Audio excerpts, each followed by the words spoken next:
Baby girl, you are so pretty, pretty, pretty, pretty. Baby girl, you are so pretty, pretty, pretty, pretty. Hi guys!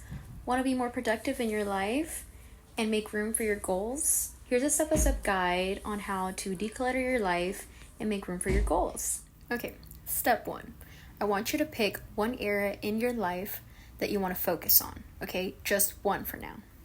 It's important because if you have too much going on, you're not going to do anything. Okay, I get in that same habit of like wanting to do so many things at the same time because I'm very interested about so many things, but I end up doing like halfway of one, quarter of one, but never fully finish and do like the best type of like work and improvement in my life when I have too much going on. So pick one thing, okay? Your top priority. Okay, so now that you pick the area you want to focus in, I'm going to help you sort and organize your things. First, I want you to create 3 piles, okay? One pile is going to be the things you're going to keep. The other pile is going to be the things that you want to like kind of like recycle in a way, donate, sell, or put on the back burner. And then the last item is basically going to be all the things you're going to trash out. It's important to be honest with yourself throughout this process about each item or each thing on your schedule, whatever it is, digital, physical. Yes, be honest with yourself on each category. I know it's going to be hard, so I recommend that you write down like your priorities and your goals like somewhere, like in a notepad maybe, or like on your phone notes app, and put it right next to you while you're doing this, because it's going to help you in making those decisions when it comes down to things that you're more like emotionally connected to. You know, it's going to be hard because I myself, like, I love to keep everything, but no, we're not going to try to like have piles and piles of old things, of memories that no longer serve us. We're going to make room for the things that do serve us, our goals and our priorities right now. Okay? Now that you have already sorted out and organized the things that you have, all the stuff that you're going to actually keep, we're going to need to sort them out in bins, put them in journals, digital files, whatever it may be, so that you have like a labeled kind of section of all the stuff that you have and it's organized so you can look back and it'll be easier for you to use and things like that. It's all fun and games until you end up in square one, right? You cleaned up, organized your space, you're good to go. But by the end of the week, you're back to square one. What do you do to prevent this from happening on a regular basis? What I do is I created some healthy habits along the way that helped maintain my area of organization. One thing is I set a time each week to like clean up and maintain my area. Or if you're super busy and this doesn't work for you, what you can do is by the end of the month, you can just like do a whole rally cleanup. I want to stress this upon you. It's okay to mess up and go back to your habits. The goal of these tips and habits is to help you develop a routine, a schedule per se, that you're going to maintain and develop this discipline to help you get better and better. Like at first, it's going to be okay if you mess up and you go back, but you just keep going from here. Be grateful and be patient with yourself because you're choosing to do better for yourself. And that itself is amazing. I'm proud of you for it. And you should just be so happy because you're doing step 1.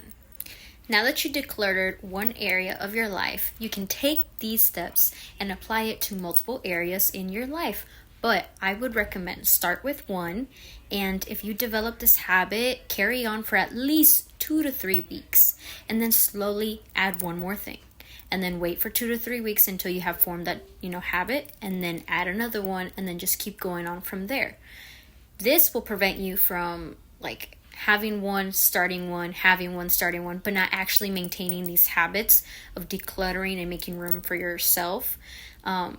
Because what you could do is you could end up starting one and not really finishing it, and then adding another one, and then you're just going to fall down the rabbit hole. And it's not going to be good, it's not going to be pretty, and you're going to feel like a failure when in reality you're just trying your best, and I completely understand it. I've been in that position before too. So I recommend you take your time, one step at a time, okay? Decluttering is not just about the physical space that you're fixing up. It's also about the mental and emotional clarity that goes along with it. So I want you to practice self-care. And some self-care habits that I recommend is forming an exercise routine, having a consistent sleep schedule, that one's gonna be really hard because I myself struggle with it. But girl, you're gonna do this. I mean, kings and queens, we're gonna work through this out, okay? Setting up our alarms, waking up early even if we don't want to. Also eating healthy. I myself am going through this currently. I'm trying out this new routine, seeing how it works. So far, I'm really loving it. It's a little struggle though because I have those little triggers and temptations. I'm like, but it's okay. It's okay. And one more thing, I also want you to do things that you enjoy, do things that you love, because decluttering can be a hard process, and I don't want you to feel like this is just going to be too hard that you just want to back out. I want you to continue doing the things you love and also supporting yourself through the self-care routines and tips that I give you. And make it as an enjoyable process, because at the end of the day, it's the journey. So I've given you all the steps that you need to declutter your life and make room for all your goals and priorities. I'm so excited. I want you to go ahead and start thinking about what areas in your life could you use some decluttering space, whether that be making your day a little bit more flowy, giving yourself a little bit more room here and there, developing a morning routine, or concising a morning routine, whatever it may be. I'm so excited. Comment down below. Let me know how you use these tips in your life. And if you have any recommendations on things that I can post, or you have questions, let me know. I'll be quick to answer as fast as I can. Thank you. Why you so fine?